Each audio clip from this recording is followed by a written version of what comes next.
Assalamualaikum warahmatullahi wabarakatuh. Tahniah barakallahu fikum untuk guru kita semua, Kiai Haji Fahmi Salim LCMA. Masya Allah tabarakallah, launching 2 buku Al-Mukarram, buku Wahai Anakku dan Runtuhkan Zionis.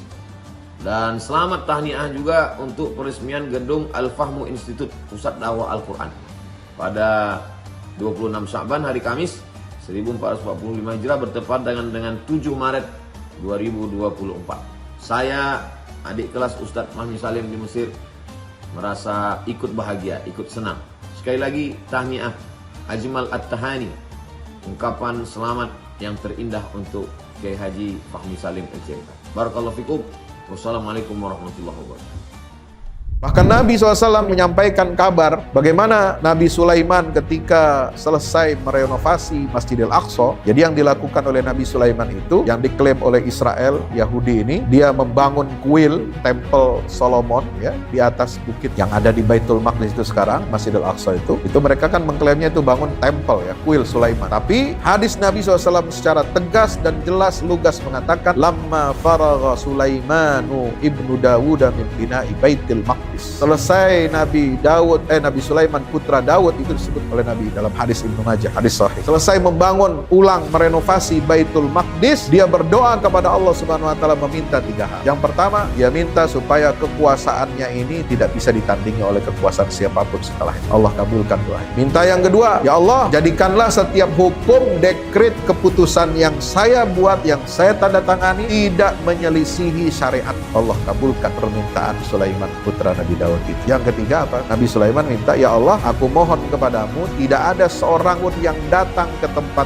ini kecuali hanya untuk sholat, mengharap ridhomu. Ya Allah, saya minta kepadamu agar engkau hapuskan semua dosa-dosa orang itu. Itu masjid yang dibangun oleh Sulaiman ya, bukan kuil. Kata-kata kuil juga kan sudah menunjukkan itu apa? Untuk penghambaan berhala, kemusyrikan, melakukan ritual-ritual syirik. Itu beda jauh itu. Beda versinya menurut Islam, menurut Nabi Muhammad tentang Nabi Sulaiman, dengan beda versinya dengan Yahudi sekarang. Sekarang mereka kan udah berlomba-lomba nih, udah siapin tuh sapi merah. Sapi semua bulunya itu warna merah, nggak ada warna lain. Rasnya itu dijaga betul, makanannya dijaga supaya nggak tumbuh bulu yang warna selain merah. Udah didatengin, udah disiapin. Mereka bakal sembelih ini sapi ini di mana di pelataran Masjidil Aqsa. Mereka memaksa komunitas internasional untuk apa? Membagi wilayah Masjidil Aqsa menjadi 2. Ini langkah pertama. Untuk Muslim beribadah dan satu untuk Yahudi menyembelih sapi-sapi itu di altar yang mereka bangun nanti. Lalu kemudian menjadikan sapi ini setelah dibakar, abunya dipakai untuk menyucikan najis-najisnya orang-orang Yahudi. Dan saat itu dimulailah pembangunan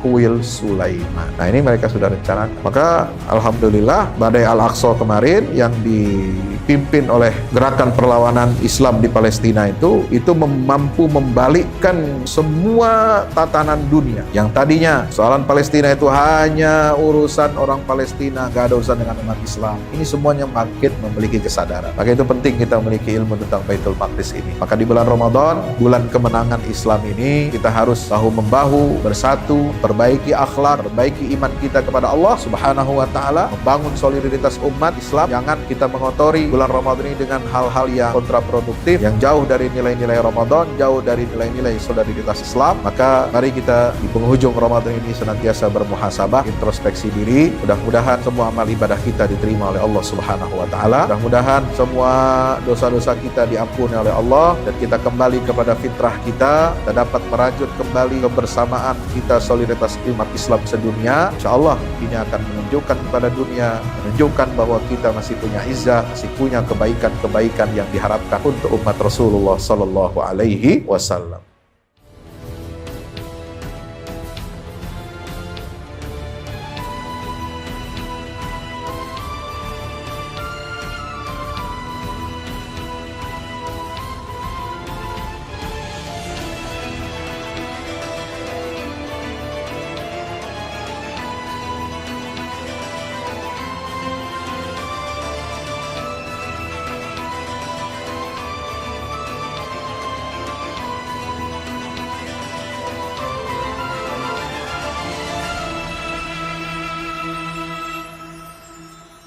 Bismillahirrahmanirrahim.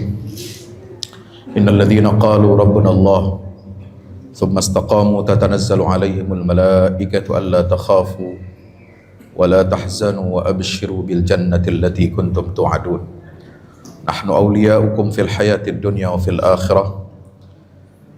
وقال تعالى أيضا: أعوذ بالله من الشيطان الرجيم بسم الله الرحمن الرحيم إن الذين هم من خشية ربهم مشفقون والذين هم بآيات ربهم يؤمنون والذين هم بربهم لا يشركون والذين يؤتون ما آتوا وقلوبهم وجلة أنهم إلى ربهم راجعون أولئك يسارعون في الخيرات وهم لها سابقون. أحييكم بتحية الإسلام تحية من عند الله مباركة. السلام عليكم ورحمة الله وبركاته. Alhamdulillah, mari kita senantiasa memanjatkan puja dan puji syukur kita kehadirat Allah Subhanahu wa taala. Karena dialah Allah Subhanahu wa taala satu-satunya yang berhak untuk kita sembah. Karena di dalam surah An-Naml di 5 ayat Allah Subhanahu wa taala mengatakan wa qulil hamdulillah wassalamun ala ibadihi alladhina astafa.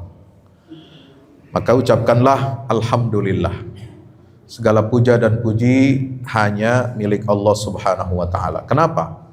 Di ayat berikutnya Allah taala berfirman, dialah Allah yang menciptakan langit dan bumi, kemudian menurunkan air hujan dari langit.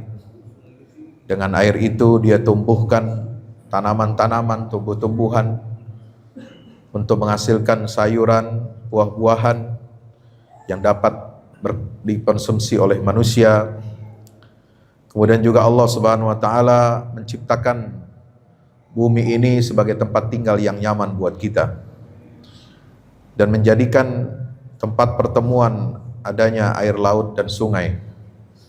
Dialah Allah taala yang menjawab semua doa-doa kita, mengabulkan semua doa-doa kita dan menghilangkan kesulitan-kesulitan kita. Dan ingat kata Allah, dialah yang telah menjadikan kamu semua sebagai khalifah di atas muka bumi. Maka itu, mari kita senantiasa bersyukur kehadirat Allah Subhanahu wa taala telah kita hari ini masuki hari yang ke-27 bulan Ramadan, atau ada juga yang sudah 28 Ramadan. Maka kita sudah berada di garis finish. Sebentar lagi kita akan menyelesaikan ibadah Ramadan dan hendaknya kita harus banyak bersyukur kehadirat Allah. Walitukmilul iddata walitukabbirullaha ala ma hadakum wa la'allakum tashkurun. Hendaknya kalian, kata Allah dalam surah Al-Baqarah ayat 185,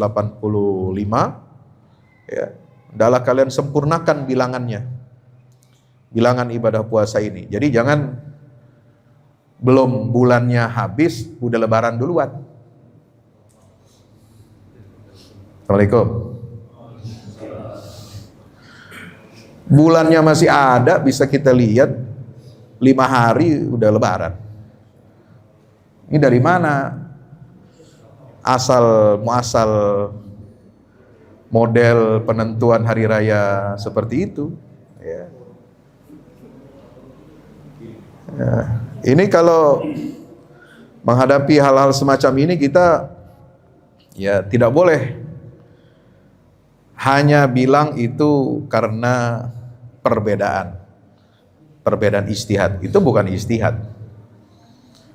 Orangnya aja ngaku ini keputusan hari raya sudah teleponan sama Allah. Jadi menetapkan syariat ini kayak main-main. Mengaku-ngaku, mengklaim hal-hal yang bersifat gaib yang tidak pernah Allah turunkan, wahyukan kepada Nabi kita Muhammad sallallahu alaihi wasallam. Yang bisa komunikasi langsung dengan Allah itu cuma Rasulullah. Itu pun ketika malam Isra dan Mi'raj. Selebihnya komunikasi Nabi dengan Allah itu melalui Jibril alaihissalam. Ini lebih hebat dari Rasulullah. Maka jangan-jangan ini bukannya perbedaan yang liar lalu kemudian bisa kita tertibkan. Ini jangan-jangan memang kata orang Jawa itu ingon-ingon ya, peliharaan gitu. Ya. Sebab hal-hal seperti ini nggak boleh sebenarnya terjadi ya. Kalau beda satu hari itu maksimal 1 hari perbedaannya. Itu pun karena perbedaan metode antara hisab ya dengan imkanur ru'yah.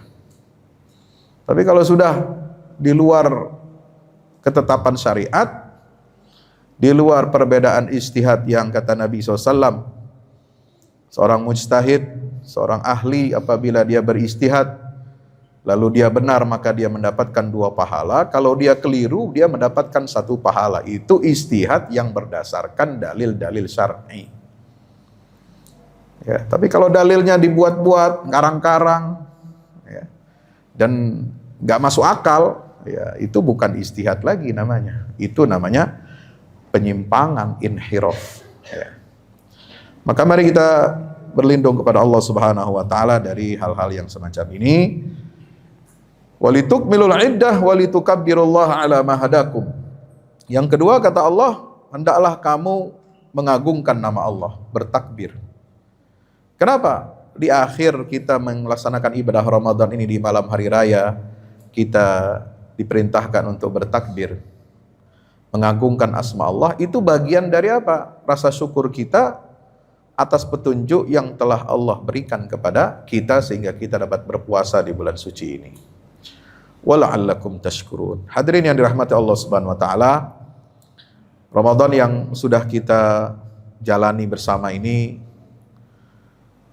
memiliki banyak hikmah, memiliki banyak pelajaran-pelajaran buat kehidupan kita. Ya. Di antara pelajaran yang bisa kita petik dari ibadah Ramadan ini adalah yang pertama, kita sebagai umat yang beriman, yang berpuasa, kita diajarkan oleh Allah untuk tidak takut kehilangan dunia.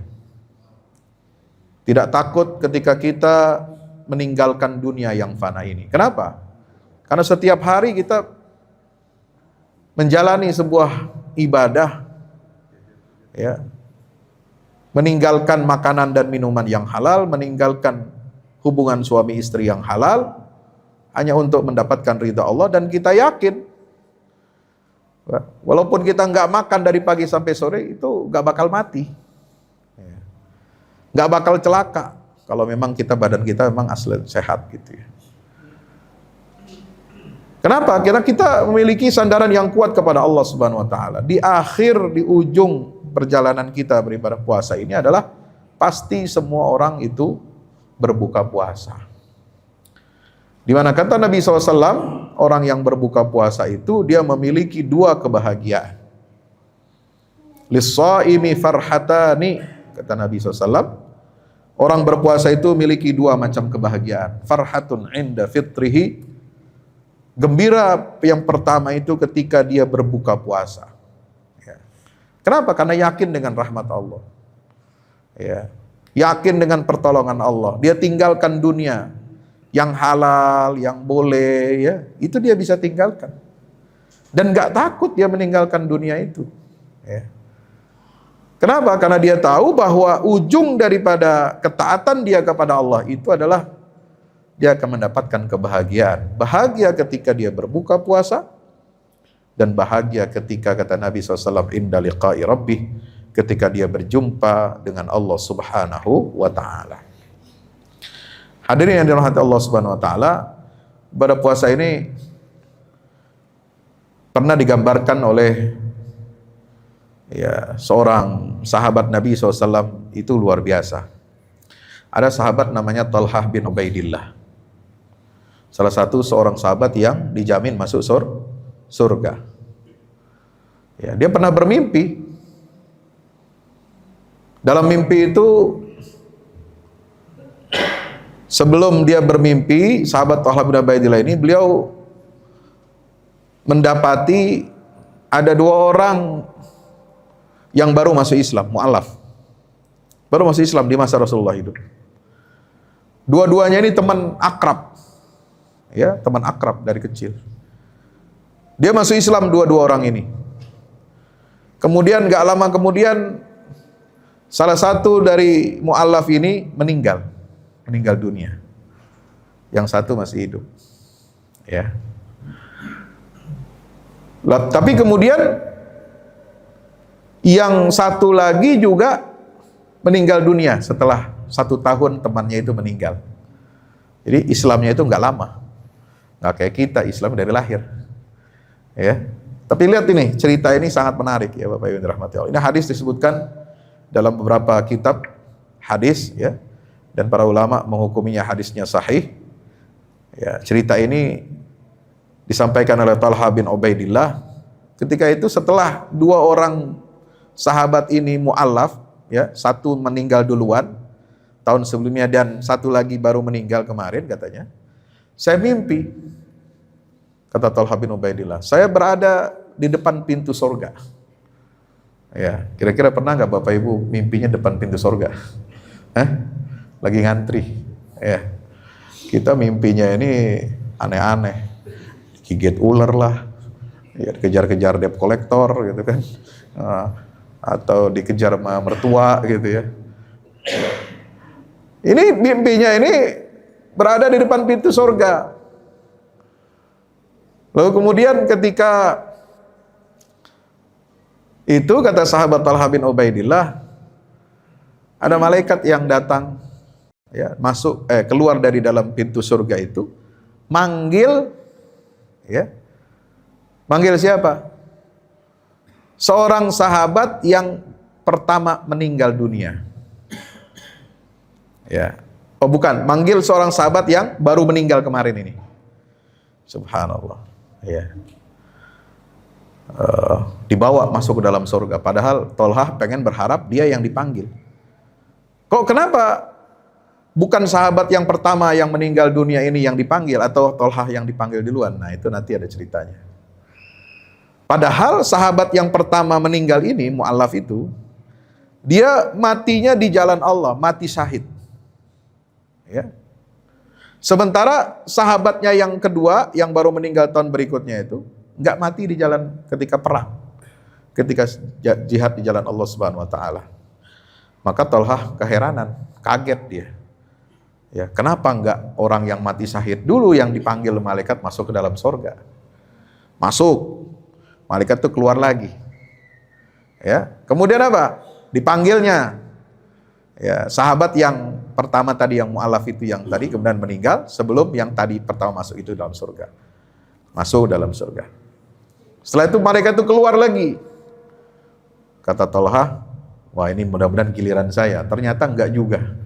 Ya, masih ngantri lagi. Sampai dia terbangun.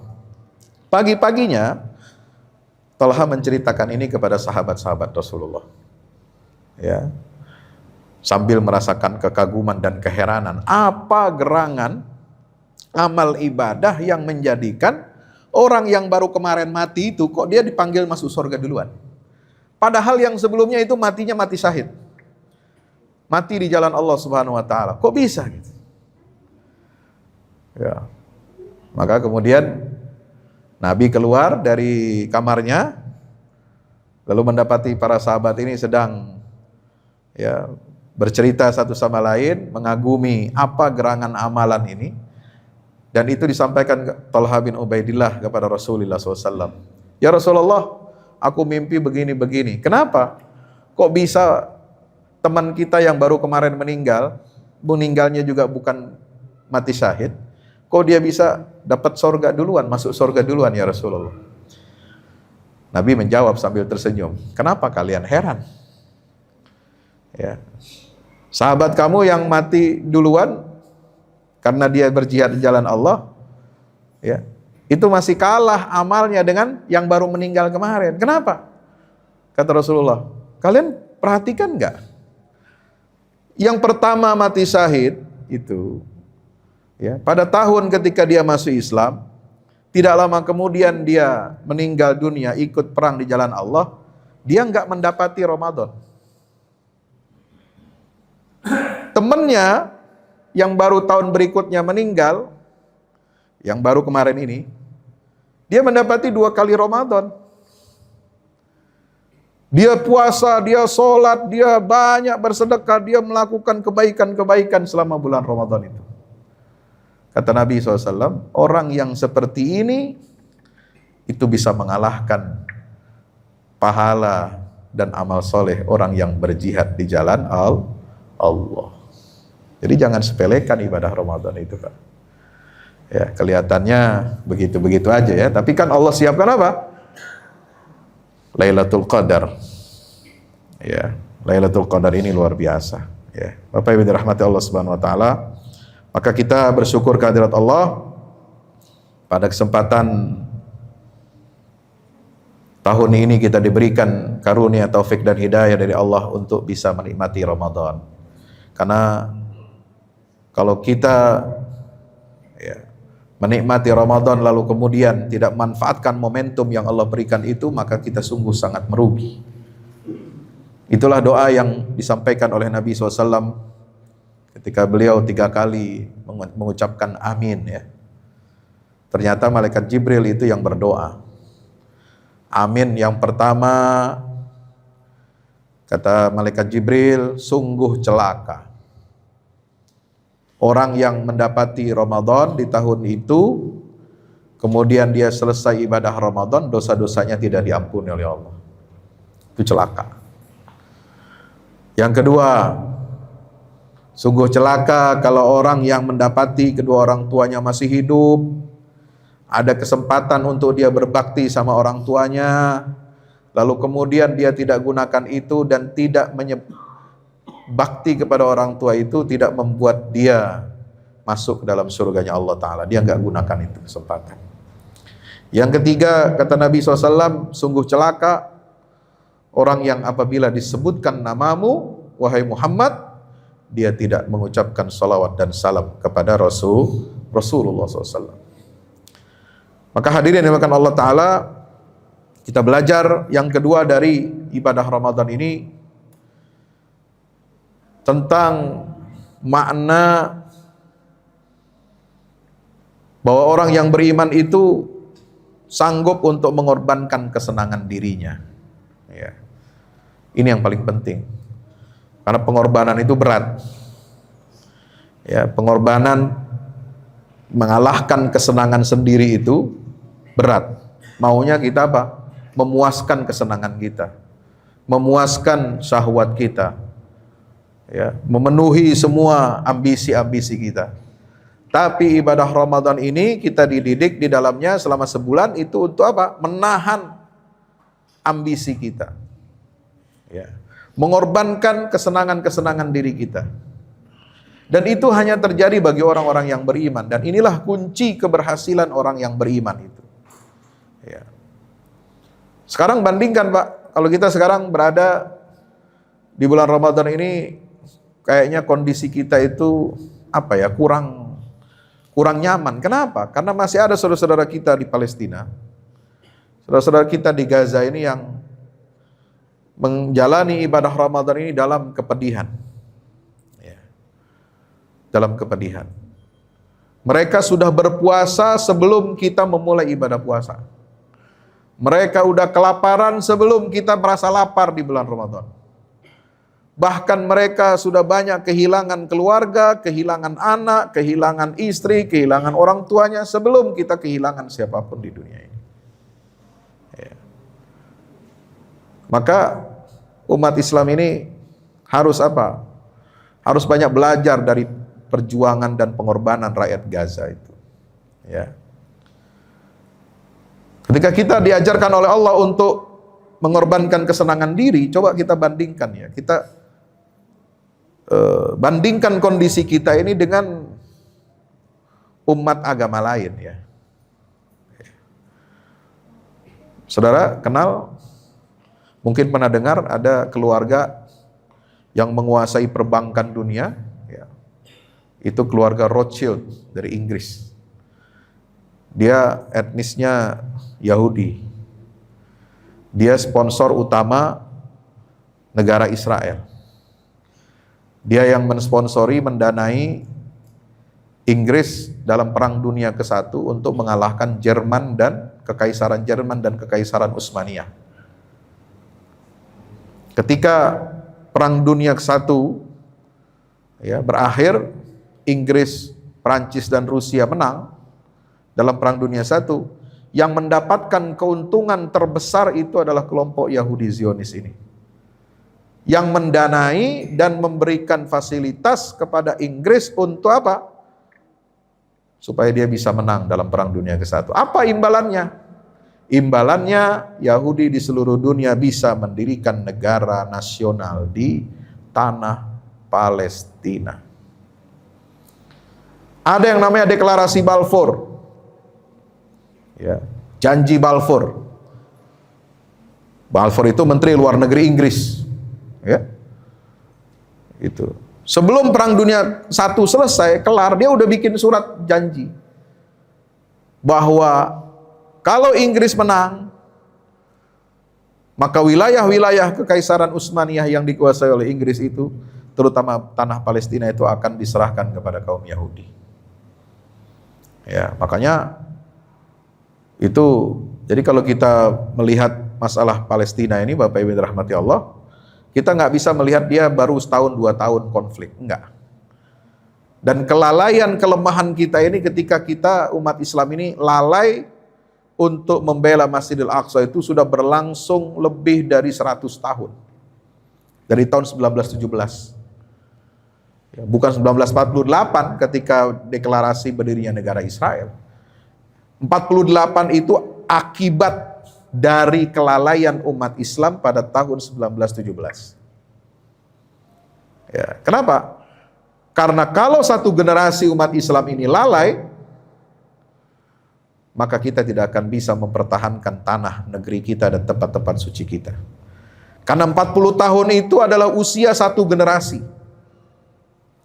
Jadi generasi yang merasakan nakbah, merasakan kekalahan dan kehancuran pada tahun 1948 yang mengakibatkan 800.000 rakyat Palestina terusir dari tanah airnya, dari negerinya, itu adalah akibat kelalaian 40 tahun sebelumnya.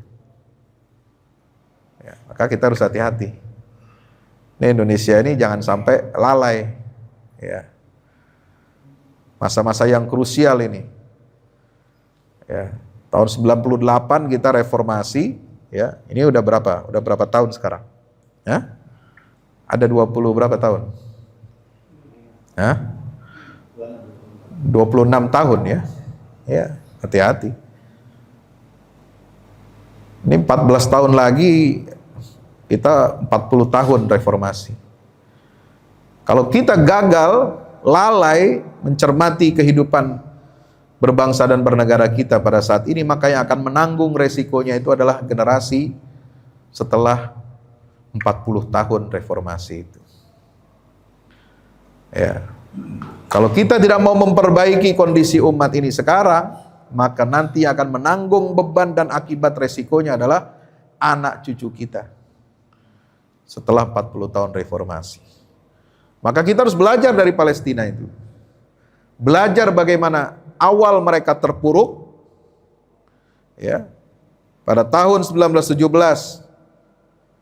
negerinya dirampas, diduduki oleh Inggris, dan yang parahnya, yang buruknya adalah ketika ada oknum-oknum ulama di Palestina yang ada pada saat itu mengatakan kemenangan Inggris dan masuknya Inggris ke Palestina, kemudian mengontrol status wilayah Yerusalem itu adalah sebagai kemenangan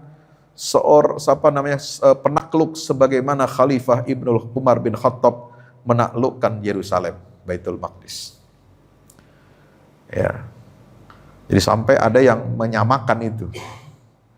Jenderal Allenby, ya, itu yang menduduki Palestina tahun 1917 setelah kekalahan Turki Utsmani, itu disamakan kedudukannya sama dengan Umar bin Khattab, seolah-olah sebelum dikuasai oleh Inggris, Palestina ini berada dalam penjajahan, sehingga harus dibebaskan dan dimerdekakan oleh Inggris. Itu kan kurang ajar itu. Ya. Maka hati-hati ya. Kita jangan sampai memiliki atau mengalami kesalahan yang serupa seperti yang dialami oleh bangsa Palestina. Mereka nggak aware, mereka nggak sadar, mereka nggak waspada, nggak siaga. Ya. Berbagai konsesi diberikan tanahnya oleh Inggris, diberikan kepada kelompok-kelompok Yahudi, bikin koloni-koloni Yahudi. Padahal waktu 1917 itu penduduk yang beragama Yahudi di Palestina itu hanya kurang dari 1%. Kurang dari 1%. Ya. Maka mulailah dilakukan proyek besar-besaran untuk mendatangkan imigran Yahudi dari seluruh dunia itu. Subhanallah. Ya. Sehingga puncaknya ketika Perang Dunia Kedua, ya kan Jerman mau balas dendam nih. Ya, Jerman dengan politik Nazi, ya Hitler, ya dia ingin balas dendam dari kekalahan Perang Dunia ke-1. Ya, dia melihat bahwa penyokong utama Inggris dalam Perang Dunia ke-1 ini adalah Yahudi. Maka dia sangat anti terhadap Yahudi. Ya. Dan di semua wilayah-wilayah negara Eropa yang disapu bersih, diduduki oleh tentara Nazi Jerman pada Perang Dunia Kedua, mulai dari tahun 42 sampai 40 berapa? 45 itu kalau tidak salah ya. Dengan adanya bom atom itu, Nagasaki. Oh, maaf, 39 itu sudah mulai Perang Dunia Kedua itu. Itu semua wilayah Eropa Timur yang diduduki oleh tentara Nazi itu kemudian apa? Yahudi itu disikat sama dia. Nah, itulah yang kemudian dijadikan alasan oleh Inggris, oleh Prancis, ya, oleh Amerika, karena Amerika itu juga poros Perang Dunia Kedua yang ada di Asia Pasifik melawan kekuatan Jepang, ya kan? Jadi negara poros itu digambarkan oleh Barat itu nih poros setan, poros fasis, ya. Yang satu rezim Hitler, ya. Yang satu lagi Jepang yang yang anti Barat waktu itu. Nah, dua-dua ini harus dilumpuhkan. Ya. Maka apa yang terjadi bagi komunitas Yahudi yang terjadi di mana? Di Jerman dan di negara-negara Eropa Timur itu kemudian itulah yang menjadi promosi mereka bahwa Yahudi berhak untuk memiliki sebuah negara. Hadirin dimuliakan Allah Subhanahu wa taala, maka terwujudlah negara Palestina, negara Israel itu tahun 48. Eksodus besar-besaran, kemudian membantai rakyat Palestina, kemudian mengambil tanahnya, mengusir penduduknya. Dan itu terjadi selama 75 tahun lebih. Oleh sebab itu, maka mari kita sebagai umat Rasulullah SAW ini harus memperbaiki diri kita. Kembali kepada jati diri kita sebagai muslim, bahwa kekuatan umat ini ada pada landasan imannya, pangkalan imannya. Makanya yang diserukan oleh Allah dalam perintah ibadah puasa ini apa? Ya ayyuhalladzina amanu, wahai orang-orang yang beriman. Maka kata Buya Hamka, ditulis oleh Buya Hamka dalam tafsir Al-Azhar itu ya, ketika menjelaskan ayat 64 surat Al-Baqarah, falaula fadlullahi alaikum wa rahmatuhu lakuntum minal khasirin. Wahai orang-orang Yahudi, kalau bukan karena karunia Allah kepada kalian, kalau bukan karena rahmat Allah kepada kalian, maka kalian sungguh telah menjadi orang-orang yang merugi. Kalau bukan karena kalian beriman, karena taubat kepada Allah, kalian pasti akan menjadi orang-orang yang merugi. Maka kata Buya Hamka, apa yang menyebabkan umat Islam ini kalah dalam perangnya melawan Israel itu? Apakah karena orang Arab itu kurang pinter? Ya, banyak orang menganggap kan Yahudi ini pinter-pinter, Pak. Padahal enggak juga, ya. Yahudi yang pinter, Yahudi yang hidup di Amerika dan Eropa Barat. Kenapa? Karena memang milieu sistem pendidikan negaranya memang maju, maka dia ikut maju. Ketika Yahudi ada di bawah kekuasaan Islam di Spanyol, maju dia. Karena apa? Islam mendorong mereka, seluruh umat beragama ini memang untuk maju dan mengajarkan ilmu pengetahuan kepada mereka. Ketika Yahudi ada di bawah kekuasaan Turki Utsmani, maju. Kenapa? Karena Turki Utsmani memberikan, mendorong adanya toleransi dan kebebasan beragama buat mereka. Tapi coba kalau lihat Yahudi yang ada di di Afrika, Yahudi yang di Yaman, Yahudi yang di Irak, ya goblok-goblok itu. Mana ada Yahudi yang dari Arab pinter-pinter, nggak ada. Dari Afrika, ya itu bodoh-bodoh semua. Kenapa? Karena negaranya terbelakang. Jadi nggak bisa kita pukul rata. Oh, karena ada Albert Einstein, ya pintar tuh Yahudi. Ada siapa lagi, si Oppenheimer gitu yang bikin bom atom itu. Ada keluarga Rockefeller, ya Rockefeller itu raja minyak. Jadi Yahudi ini menguasai jaringan sains, ya sains terapan seperti Einstein.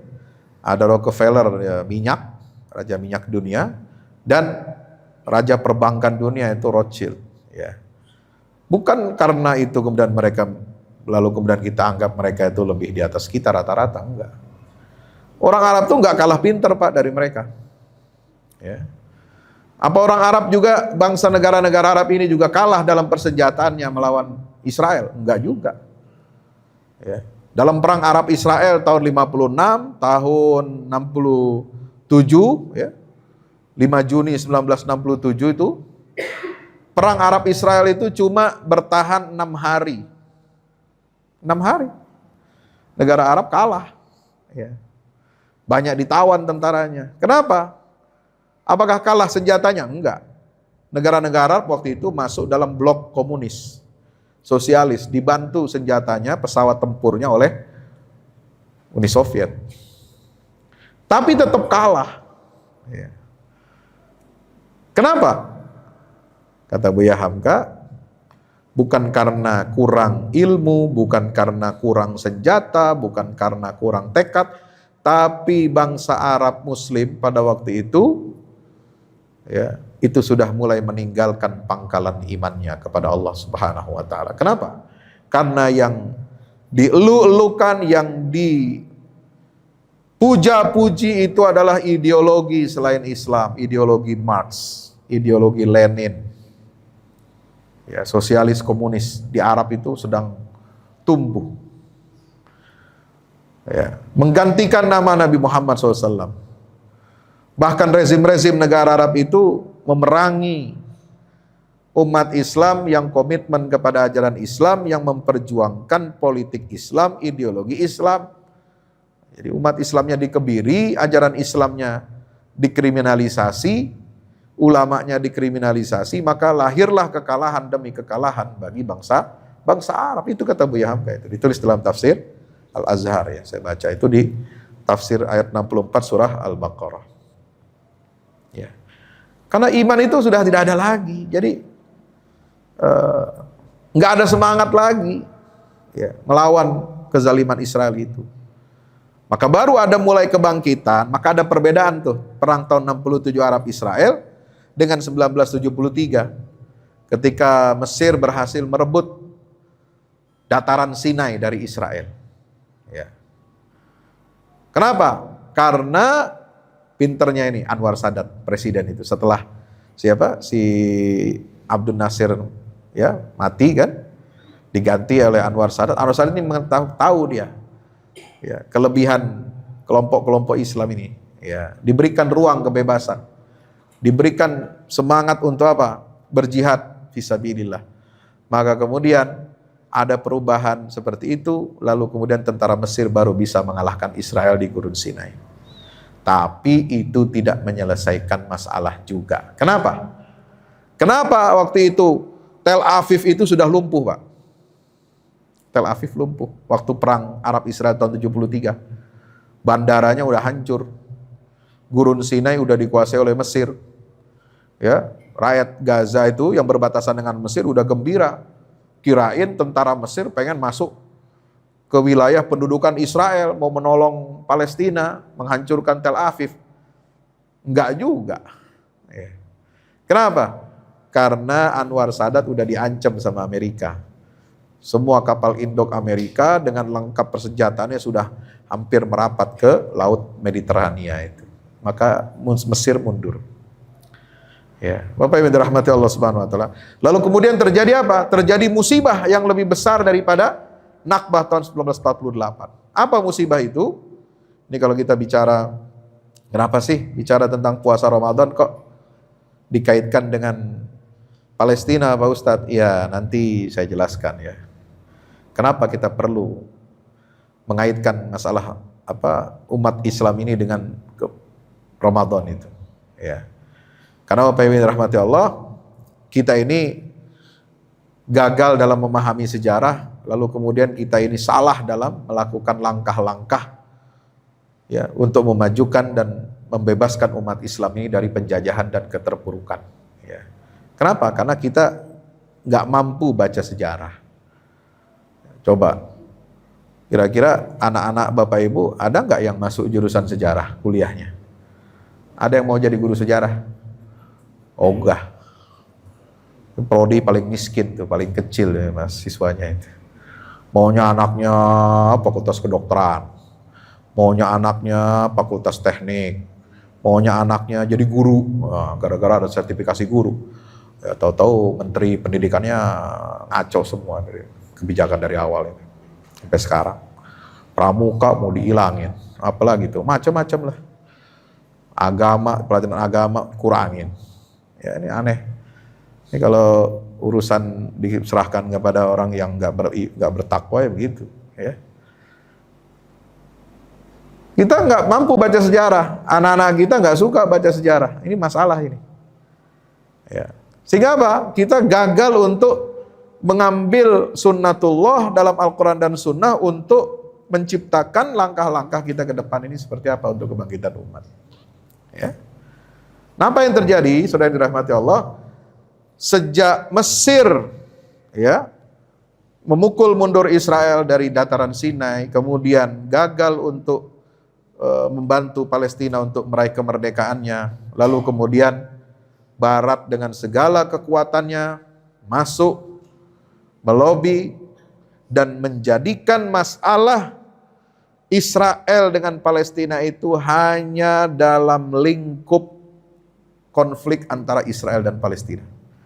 Bukan lagi konflik dengan Arab, bukan lagi dengan dunia Islam, bukan lagi urusan seluruh umat Islam di dunia. Kenapa? Karena saat itu masalah Palestina dan Masjidil Aqsa sudah diserahkan untuk penyelesaian secara politik dan militer. Nah ini kelemahan kita umat Islam. Maka saya 2 tahun yang lalu ya, ada profesor guru besar dari Palestina itu datang, beliau tinggal aslinya lahirnya di Baitul Maqdis, kemudian banyak berkeliling negara Eropa ya, jadi profesor di Inggris, di Lebanon, di Syria, kemudian di Qatar, lalu ke Malaysia, itu menginisiasi berdirinya prodi program studi di perguruan tinggi itu, program studi Baitul Maqdis. Ya. Jarang kan? Ada program studi Baitul Maqdis. Ya, udah bagiannya sejarahnya khusus lagi Baitul Maqdis. Itu hampir nggak ada itu di dunia ini. Tapi alhamdulillah di Malaysia itu sudah ada. Ya, di University Utara Malaysia. Nah, kemarin saya webinar dengan Dewan Dakwah Islam Indonesia, ya, saya sampaikan kepada jajaran pimpinannya, ini penting bagi kita, umat Islam ini, ormas Islam terutama yang punya perguruan tinggi ini memulai ya, prodi ilmu Baitul Maqdis. Kenapa? Karena banyak orang sekarang berjuang untuk Palestina, membebaskan Baitul Maqdis, fokusnya hanya cari donasi. Fokusnya hanya menggelar demonstrasi. Ya bagus, ya nggak salah. Ya, kita perlu mengumpulkan donasi untuk bantu saudara kita di Palestina. Kita perlu menyampaikan pendapat dan ekspresi kita untuk menekan ya Yahudi dan Israel itu. Ya, gerakan boikot juga bagus, bahkan penting nih. Ya, boikot ini jangan sampai kendor. Jangan baru 6 bulan udah lupa. Ya, awalnya semangat boikot, ya, udah 6 bulan udah lemes. Ya, balik lagi makan McD, balik lagi makan Pizza Hut, ya, balik lagi ke KFC, ya, pakai lagi produk Unilever, ya sebutin ayo semua, ya kan, ya, sampai dia sogok umat Islam supaya takjil pakai McD gitu ya. Nah itu Istiqlal tuh, kemarin ada kerjasama, takjilannya pakai McD sama Coca-Cola, ntar sahurnya pakai pizza sama KFC, minumnya Danone, udah lengkap deh, ya. Ini umat Islam ini susah, ya. Ya. Birokrasi agama kita ini tidak berpihak kepada ajaran agama sendiri dan solidaritas ukhuwah kita umat Islam. Ya mohon maaf, itu nggak usah kaget bapak-bapak ya. Kenapa tuh ngelihat bisa ada spanduk di Istiqlal kerjasama ini berbagi Ramadan ya, dengan mencantumkan logo-logo ya waralaba yang mendukung induknya itu mendukung genosida di Israel. Gak usah kaget. Kenapa? Ya, karena instansi negara itu rata-rata yang ngurusi agama umat Islam itu ya birokrat, birokrasi agama itu. Jadi bukan ulama yang merepresentasikan umat, enggak. Jadi gak usah kaget. Ya, namanya birokrat ya begitu. Ya, pertimbangannya pertimbangan bukan pertimbangan agama, bukan pertimbangan etika gitu. Ya. Inilah kelemahan kita umat Islam. Sama ketika misalnya saya mengkritik. Ya. Kenapa yang berbicara ya, ini bukan soal politik ya. Kenapa yang bicara tentang etika, pelanggaran etika di Mahkamah Konstitusi kok orang non-muslim? Ya. Padahal ini negara terbesar muslim di dunia. Saya pertanyakan itu, kemana ulama, kemana tokoh-tokoh Islam, ya, penjaga moral bangsa ini, kok enggak bersaksi di hadapan Mahkamah Konstitusi itu? Jadi kita ini seperti ditampar oleh tokoh Katolik ya. Kenapa ditampar? Ya karena 3 calon itu kan semuanya Muslim Pak. Nah kalau ada yang dituding itu melakukan pelanggaran etika, itu sama saja tamparan buat kita semua umat Islam. Enggak, saya nggak peduli Anda mau pilih 0, 1, 2, 3 itu saya nggak peduli ya. Silahkan, itu urusan masing-masing. Tapi kalau berkontestasi itu gunakanlah etika, gunakanlah kejujuran, itu aja yang penting. Jadi hasilnya bisa diterima oleh semua pihak gitu. Nah ini yang kita sayangkan, bicara tentang negara terbesar Muslim, tetapi orang Islamnya, ulama Islamnya nggak bicara tentang masalah etika dalam memilih pemimpin itu. Nah ini kan berarti kemunduran, Pak. Sama kemunduran itu terjadi ketika rakyat Palestina mulai dikucilkan dari dunia Islam. Ya. Dikatakan bahwa konflik Anda dengan Israel itu hanya urusan lokal saja. Urusan tanah, silahkan sepakati bagaimana pembagian tanahnya, win-win solution antara Israel dengan bangsa Palestina. Nggak ada lagi hubungannya dengan Arab. Arab makanya setelah itu mundur kan. Sejak tahun 73 dibekuk ya, istilahnya dirangkul, tapi dirangkulnya sampai nggak bisa napas ya. Itu namanya kan nyekek, tapi rangkul itu bahasanya. Sehingga ditandatangani perjanjian David tahun 79 itu kan untuk apa? Menjadikan masalah Israel itu hanya masalah lokal, soal rebutan tanah dengan bangsa Palestina. Maka tidak ada lagi warna Arabnya, warna Islamnya, sejarah Arab, sejarah umat Islam, bahwa Al-Quds, bumi Palestina itu adalah tanah sucinya umat Islam, wakafnya Rasulullah SAW. Bahkan Nabi sebelum wafatnya itu sudah memberikan tanah wakaf di Baitul Maqdis itu kepada seorang sahabat, ya, Tamim bin Aus Ad-Dari. Ya. Padahal Rasulullah belum menaklukkan bumi Palestina itu, belum menaklukkan Baitul Maqdis. Tapi setelah perang Tabuk, beliau memberikan sebidang tanah di Baitul Maqdis, di kota Hebron atau Khalil, kepada seorang sahabat namanya Tamim bin Aus Ad-Dari.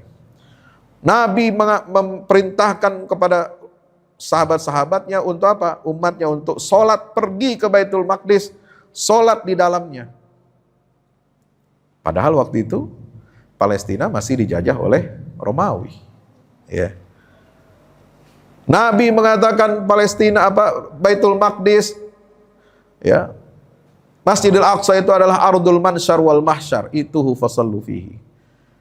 Itu adalah tanah yang wajib untuk kita lindungi dan kita wajib untuk datang ke sana, mengeluarkan biaya, mengeluarkan tenaga untuk apa? Sengaja datang ke Masjidil Aqsa itu hanya untuk sholat, ya, menghadapkan ridha Allah Subhanahu wa taala. Bahkan Nabi SAW yang menyampaikan kabar, ya, bagaimana Nabi Sulaiman ketika selesai merenovasi Masjidil Aqsa. Jadi yang dilakukan oleh Nabi Sulaiman itu, yang diklaim oleh Israel, Yahudi ini, ya, dia membangun kuil Tempel Solomon, ya, di atas bukit yang ada di Baitul Maqdis itu sekarang, Masjidil Aqsa itu mereka kan mengklaimnya itu bangun tempel, ya, kuil Sulaiman. Tapi hadis Nabi SAW secara tegas dan jelas lugas mengatakan, lamma faragha Sulaimanu ibnu Dawud min bina'i Baitil Maqdis. Selesai Nabi Sulaiman putra Dawud, itu disebut oleh Nabi dalam hadis Ibnu Majah, hadis sahih. Selesai membangun ulang, merenovasi Baitul Maqdis, dia berdoa kepada Allah Subhanahu wa taala meminta 3 hal. Yang pertama, dia minta supaya kekuasaannya ini tidak ada yang tidak bisa ditandingi oleh kekuasaan siapapun setelahnya. Allah kabulkan doa itu. Minta yang kedua, ya Allah, jadikanlah setiap hukum, dekret, keputusan yang saya buat, yang saya tanda tangani, tidak menyelisihi syariatmu. Allah kabulkan permintaan Sulaiman putra Nabi Daud itu. Yang ketiga apa? Nabi Sulaiman minta, ya Allah, aku mohon kepadamu tidak ada seorang pun yang datang ke tempat ini kecuali hanya untuk sholat, mengharap ridhamu. Ya Allah, saya minta kepadamu agar engkau hapuskan semua dosa-dosa orang itu. Itu masjid yang dibangun oleh Sulaiman, ya, bukan kuil. Ya. Kata-kata kuil juga kan sudah menunjukkan itu apa? Untuk penghambaan, ya, berhala, kemusyrikan, melakukan ritual-ritual syirik. Ya, itu beda jauh itu. Beda versinya menurut Islam, menurut Nabi Muhammad tentang Nabi Sulaiman, dengan beda versinya dengan Yahudi sekarang. Ya, sekarang mereka kan udah berlomba-lomba nih, udah siapin tuh sapi merah. Sapi semua bulunya itu warna merah, nggak ada warna lain. Ya, rasnya itu dijaga betul, makanannya dijaga supaya nggak tumbuh bulu yang warna selain merah. Ya, udah didatangin, udah disiapin. Ya, mereka bakal sembelih ini sapi ini di mana, di pelataran Masjidil Aqsa. Mereka memaksa komunitas internasional untuk apa? Membagi wilayah Masjidil Aqsa menjadi 2. Ini langkah pertamanya. Untuk Muslim beribadah dan satu untuk Yahudi, ya, menyembelih sapi-sapi itu di altar yang mereka bangun nanti. Lalu kemudian menjadikan sapi ini setelah dibakar, abunya dipakai untuk menyucikan najis-najisnya orang-orang Yahudi. Dan saat itu dimulailah pembangunan kuil Sulaiman. Nah, ini mereka sudah rencanakan. Ya. Maka alhamdulillah, ya, Badai Al-Aqsa kemarin yang dipimpin oleh gerakan perlawanan Islam di Palestina itu mampu membalikkan semua tatanan dunia. Yang tadinya soalan Palestina itu hanya urusan orang Palestina, nggak ada urusan dengan umat Islam. Ini semuanya bangkit, memiliki kesadaran. Maka itu penting kita memiliki ilmu tentang Baitul Maqdis ini. Maka di bulan Ramadan, bulan kemenangan Islam ini, kita harus ya bahu-membahu bersatu, memperbaiki akhlak, memperbaiki iman kita kepada Allah Subhanahu wa taala, membangun solidaritas umat Islam. Jangan kita mengotori bulan Ramadan ini dengan hal-hal yang kontraproduktif, ya, yang jauh dari nilai-nilai Ramadan, jauh dari nilai-nilai solidaritas Islam, ya. Maka mari kita di penghujung Ramadan ini senantiasa bermuhasabah, introspeksi diri. Mudah-mudahan semua amal ibadah kita diterima oleh Allah Subhanahu wa taala. Mudah-mudahan semua dosa-dosa kita diampuni oleh Allah dan kita kembali kepada fitrah kita. Kita dapat merajut kembali kebersamaan kita, solidaritas umat Islam sedunia. Dan saya tadi malam diumumkan, ya, disampaikan oleh para guru untuk menitipkan undangan kepada jamaah semuanya, kalau bisa luang waktu sore ini buka puasa ada sekaligus doa untuk Gaza bersama dari Monas sampai Bundaran HI. Kita mau bikin buka puasa terbesar di dunia. Ya, hari ini sore tanggal 27 Ramadan yang diinisiasi oleh berbagai elemen pendukung dan pembela Baitul Maqdis, pembela Palestina. Ya, acara dimulai dari asar sampai maghrib. Dan kemungkinan juga mungkin akan ada sholat tarawih berjamaah di sana. Mudah-mudahan Bapak-bapak, Ibu-ibu, jamaah sekalian bisa menyempatkan diri, terutama yang nggak mudik. Ya, daripada mudik macet, ya, mendingan di sini aja, ya. Kita ramaikan buka puasa, doa untuk Gaza. Insya Allah ini akan menunjukkan kepada dunia, menunjukkan bahwa kita masih punya izzah, masih punya kebaikan-kebaikan yang diharapkan untuk umat Rasulullah Sallallahu Alaihi Wasallam. Saya kira itu yang dapat kami sampaikan. Mudah-mudahan bermanfaat. Apabila ada yang ingin ditanyakan, ya, dipersilahkan. Waalaikumsalam warahmatullahi wabarakatuh. Ya. Salah satu presiden yang berhasil dalam pengambil alihan Sinai, tentunya disahkan di dalam KMBP yang ditandai oleh Bin, Jakarta dan Anwar Sadat. Namun setelah peristiwa itu, kok mengapa Anwar Sadat dibunuh oleh tentaranya itu sendiri, seolah-olah rakyatnya sendiri tidak menyetujui dengan adanya kejadian. Betul. Kemudian satu lagi presiden bahwa dilihat dari penjelasan tadi bahwa memang Israel itu sudah punya grand design bagaimana menguasai Palestina itu tidak hanya sekarang ini, bahkan mungkin Gaza dan Tepi Barat pun akan dikuasai oleh dia, bahkan mungkin Aqsa pun akan dikuasai oleh dia untuk membuat Sulaiman. Bahkan sebelumnya pada saat Yasir Arafat pun dia melakukan penyerangan-penyerangan, tapi itu selalu dibentangkan oleh informasi dunia barat, sehingga hanya seminggu atau 1 bulan penyerangan Israel itu berhenti.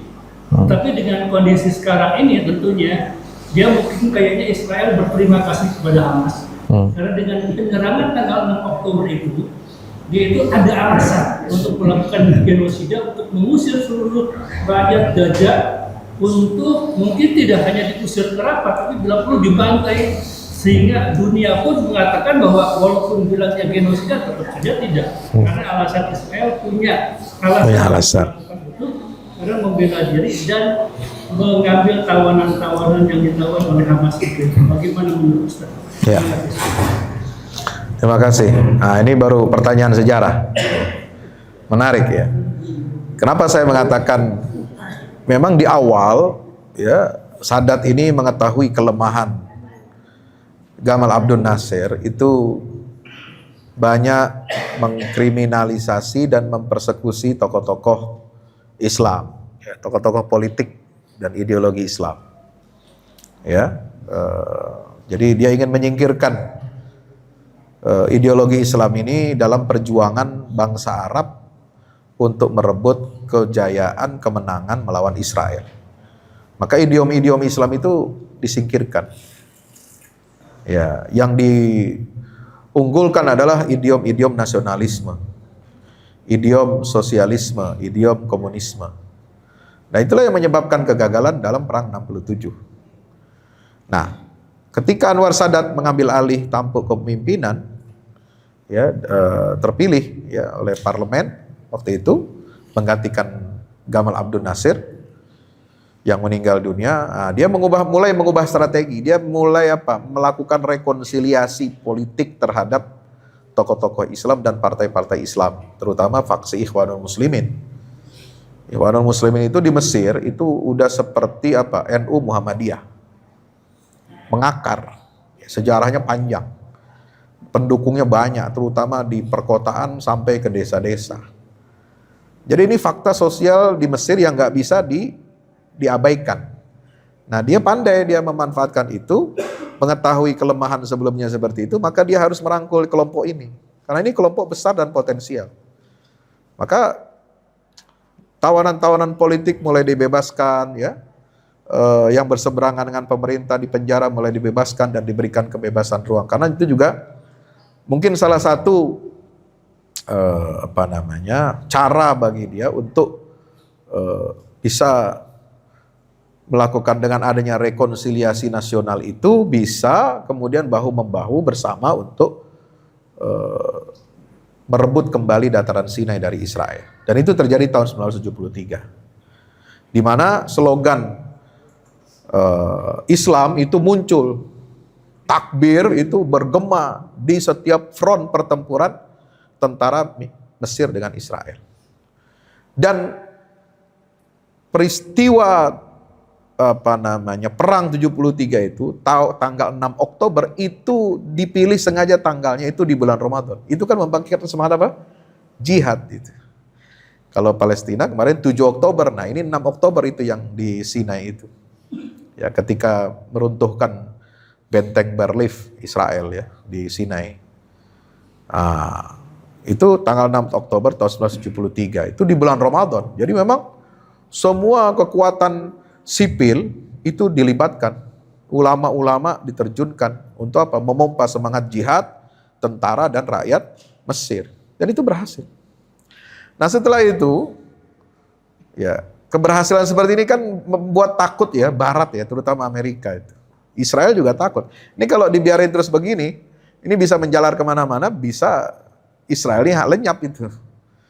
Kalau kebangkitan idiom Islam itu, makanya buru-buru dirangkul sama ya Jimmy Carter, lakukan lobby-lobby, Henry Kissinger datang ke semua. Apalagi setelah setelah Arab Saudi memboikot ya Amerika dengan tidak akan mengekspor minyak. Itu kan ketar-ketir itu Amerika. Ya sudah diancam begitu tahun 75 itu ya. Maka setelah itu ya Raja Faisal itu mati, ditembak. Ya, ditembak keponakannya sendiri yang dianggap gila. Yang dianggap padahal nggak gila itu. Ya memang sengaja dicuci otaknya oleh Mossad untuk membunuh Raja Faisal dari jarak dekat itu.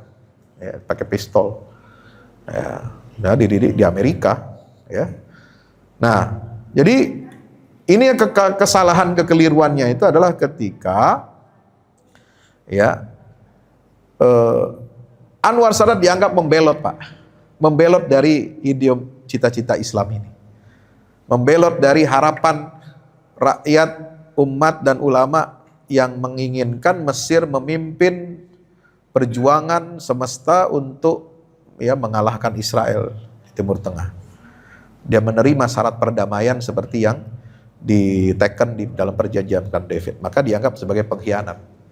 Maka ada salah satu ulama Al-Azhar yang saat itu juga menteri, ya, dia menteri wakaf ya, itu terkenal beliau, yaitu Syekh Muhammad Mutawalli Sya'rawi itu mengundurkan diri. Ya, dia lepaskan jabatan menteri itu. Kenapa? Protes kepada presiden yang mau menandatangani Camp David. Ya, karena ulama saya sudah menganggap ini nggak benar. Maka ada kekecewaan itu. Sampai adalah kelompok-kelompok Islam yang ada di tubuh tentara itu lalu kemudian melakukan aksi seperti itu. Ya, aksi penembakan terhadap Sadat tahun 81 saya ingat itu. Ya, tribunnya ketika acara defile militer ya, hari peringatan Angkatan Bersenjata Mesir ya, hari ulang tahun Angkatan Bersenjata Mesir itu kan ada defile militer. Itu di daerah Nasr City. Nah, tribunnya itu sekarang masih ada tempat penembakan itu. Nah, dia dimakamkan di seberangnya, dibuat tugu ya, seperti piramid untuk memakamkan jasad Anwar Sadat. Jadi memang dianggap sebagai pengkhianat waktu itu. Dan setelah Camp David ditandatangani oleh siapa? Sadat itu, kan semua negara Arab memboikot Mesir, Pak. Ya, gara-gara ente kita gitu. Padahal sudah didukung penuh suplai senjata, suplai dana oleh negara-negara Arab yang lain untuk bisa mengalahkan Israel. Bukan hanya mengambil dataran Sinai, tapi juga mengalahkan Tel Aviv. Tapi itu tidak digunakan. Ya, makanya diboikot oleh negara Arab dan dikeluarkan Mesir itu dari Liga Arab. Gitu. Jadi dulu, sekarang terbalik. Ini hebatnya ini ya, politik itu bisa mengubah segalanya. Ya, dulu negara-negara Arab mengeluarkan, ya, menonaktifkan negara yang berdamai dengan Israel. Sekarang yang menolak perdamaian dengan Israel justru yang dikucilkan. Nah itu, kan berubah itu. 180 derajat berubahnya.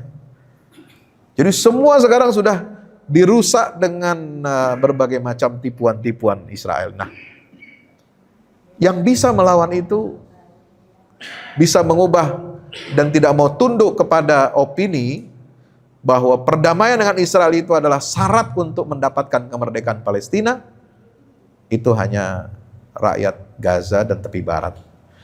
Sekarang Palestina, rakyat dan kan yang namanya negara Palestina sekarang ini ya, yang dalam benak kita itu kan hanya otoritas wilayahnya hanya di tepi barat dan jalur Gaza, Pak.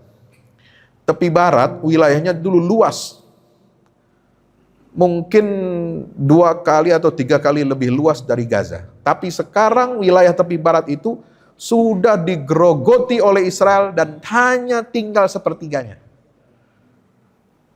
Karena keamanan tepi barat itu dibagi menjadi 3 klaster. Ada yang di bawah otoritas Palestina murni, ada yang di bawah otoritas bersama Palestina dan Israel, ada wilayah tepi barat yang dikontrol sepenuhnya oleh Zionis. Maka tanah-tanah di tepi barat itu yang paling rentan dan sekarang sudah habis, tinggal sisa sepertiganya dimiliki rakyat Palestina.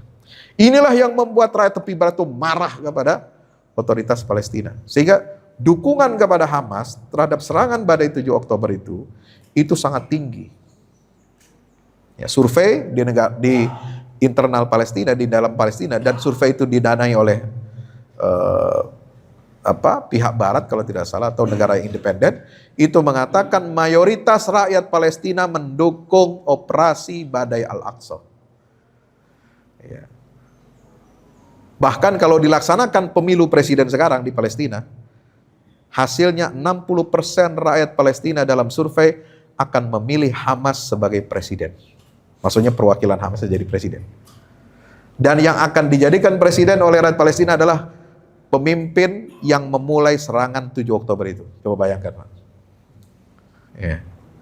Karena udah capek ya, udah kapok mereka itu dengan perdamaian-perdamaian itu. Jadi opini-opini seperti misalnya tadi yang sempat Bapak sampaikan atau kutip dari beberapa pihak itu hanya pembenaran dari pihak Israel bahwa Hamas itu tetap salah. Tapi di internal Palestina, kalau Anda tanya orang Palestina, tidak salah. Itu malah strategis. Ya, untuk apa?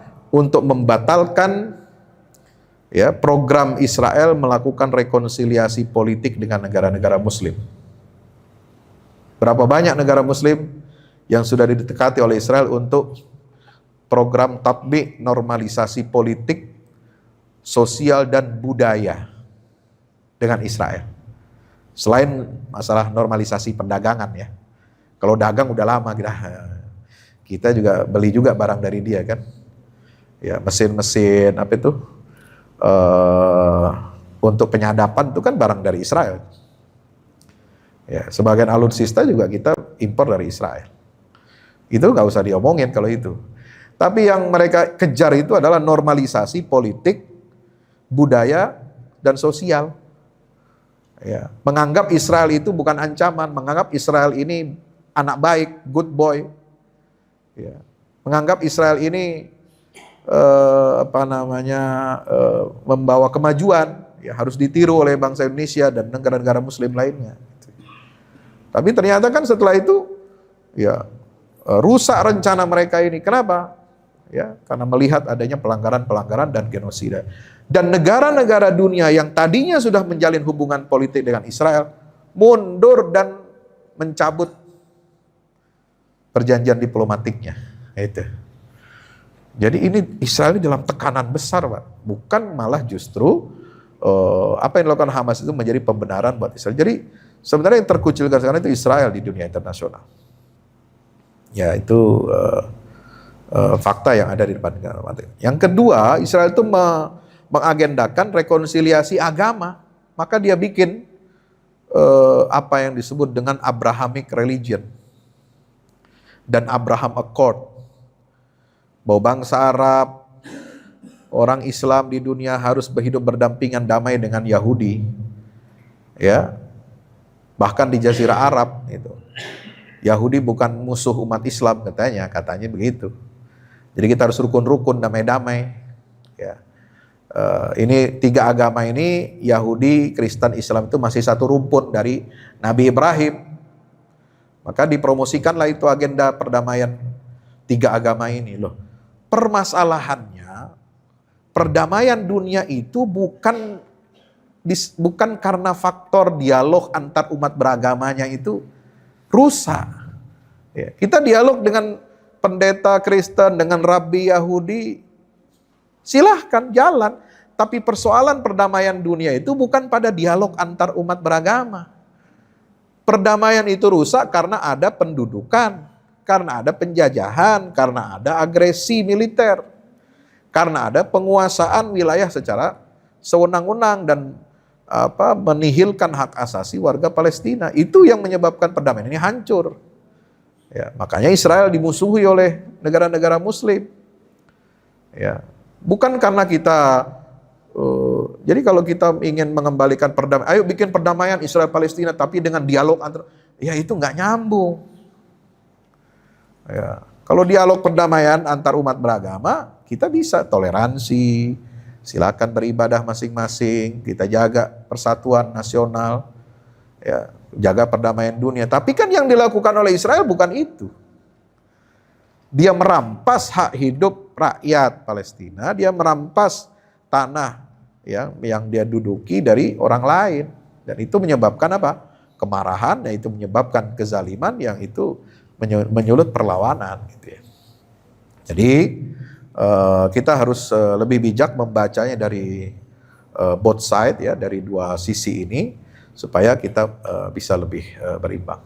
Demikian Allah. Ada lagi? Cukup? Baik, terima kasih atas perhatiannya, dan alhamdulillah sejak sebelum Ramadan ini saya kemarin sudah meluncurkan 2 buku yang ada di depan Bapak-bapak ini. Pertama tentang pendidikan anak, parenting, ya. Saya beri judul Wahai Anakku, benahi adabmu dan bersihkan hatimu. Ini mengambil inspirasi dari karya Imam Al-Ghazali yang berjudul Ayyuhal Walad. Jadi sekarang mendidik anak itu harus dengan dialog. Ya, jangan kita, kalau zaman kita dulu masih kecil, ya, generasi kolonial, ya, generasi baby boomers, ya, ibaratnya, itu kan apa kata orang tua mesti kita ikutin, ya, instruksinya. Tapi sekarang anak zaman sekarang, generasi Z, generasi apa itu, nggak bisa begitu. Harus dengan cara-cara yang baik, lebih dialogis, ya, 2 arah, ya, dalam mendidik anak. Yang kedua, yang terbaru adalah buku Meruntuhkan Zionis dan Rebut Baitul Maqdis. Isinya ada 3 bagian. Yang pertama adalah kita mengenal siapa musuh kita. Siapa kenal musuh kita ini harus kita kenal. Kalau nggak kenal musuh, kita bakal kalah. Maka karakter Yahudi dalam Quran dan Sunnah itu di bagian pertama. Yang kedua, menyalakan kepedulian terhadap Baitul Maqdis. Kita mesti punya ilmu tentang Baitul Maqdis itu seperti apa keutamaannya, bagaimana kita meneladani Rasulullah dan salafus saleh untuk memperjuangkan Baitul Maqdis. Dan di bagian ketiga, menghidupkan generasi perlawanan. Ya, perlawanan ini tidak tunduk kepada kezaliman, tidak tunduk kepada keinginan penjajah, ya. Artinya kita harus bangkit dan melawan. Kalau tidak melawan, maka hak-hak umat Islam akan terus digerogoti. Demikian yang dapat saya sampaikan. Mari kita tutup dengan hamdalah dan kafaratul majlis. Alhamdulillahirabbil alamin. Subhanakallahumma bihamdika asyhadu an la ilaha illa anta astaghfiruka wa atubu ilaik. Selamat menunaikan ibadah puasa. Selamat merayakan Idul Fitri 1 Syawal 1445. Mudah-mudahan kita menjadi hamba yang bertakwa kepada Allah. Amin ya rabbal alamin. Wassalamualaikum warahmatullahi wabarakatuh.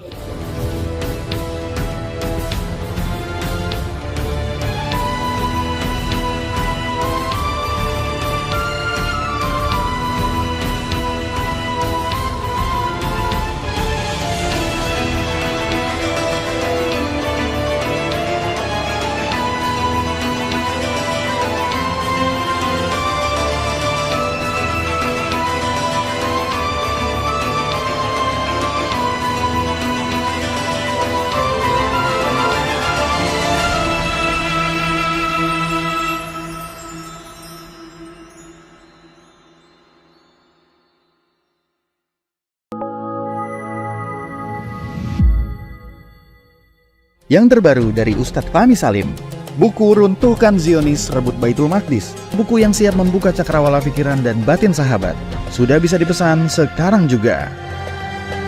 Hasil yang dicapai para mujahidin dalam pertempuran Badai Al-Aqsa 7 Oktober 2023 memiliki arti penting ataupun nilai strategis, bukan hanya dalam pembuktian bahwa kekuatan Israel bisa dikalahkan bahkan oleh pihak yang memiliki persenjataan jauh di bawahnya, melainkan juga dalam menyadarkan dunia Islam, terutama para pemimpinnya yang memilih menjadi penonton ketimbang membantu sesama saudaranya. Buku ini adalah salah satu bentuk dukungan dan ikhtiar dengan niat berjuang bersama-sama dengan mujahid Palestina. Tak sekedar memberikan informasi, membeberkan fakta atau data kepada khalayak di Indonesia. Buku ini juga hadir untuk meluruskan tudingan bahkan fitnah terhadap para pejuang di sana.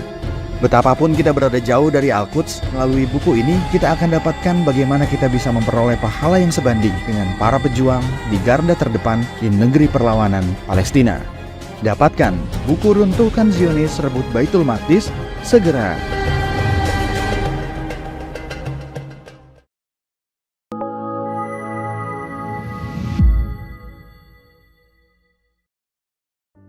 Assalamualaikum warahmatullahi wabarakatuh. Di zaman dan era global yang semakin menuntut kita untuk terus bergerak, ada kebutuhan yang senantiasa harus kita penuhi dalam kehidupan kita.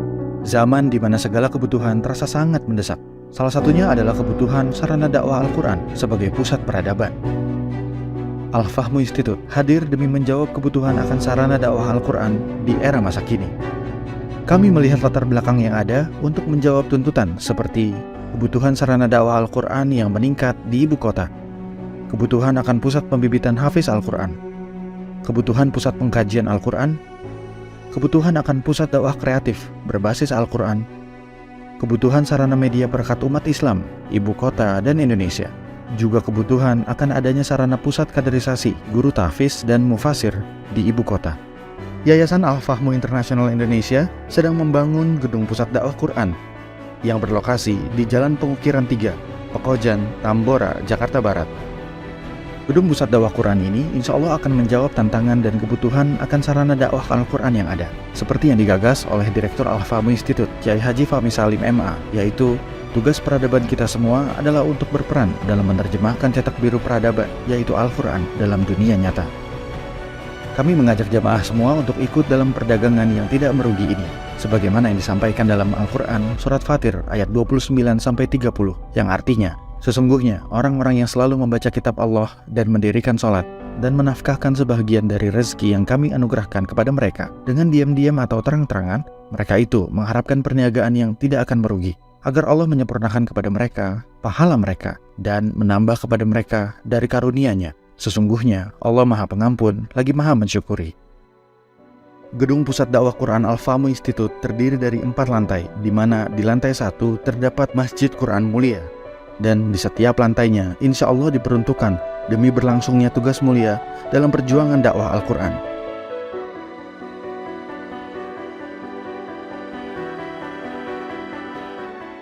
Berikut adalah rencana anggaran biaya yang dibutuhkan dalam pembangunan Gedung Pusat Dakwah Quran.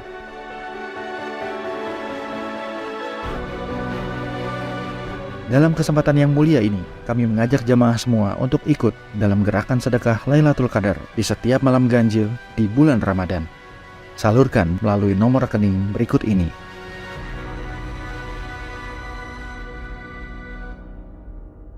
Al-Fahmu Institute, bahagiakan Indonesia dengan dakwah Quran.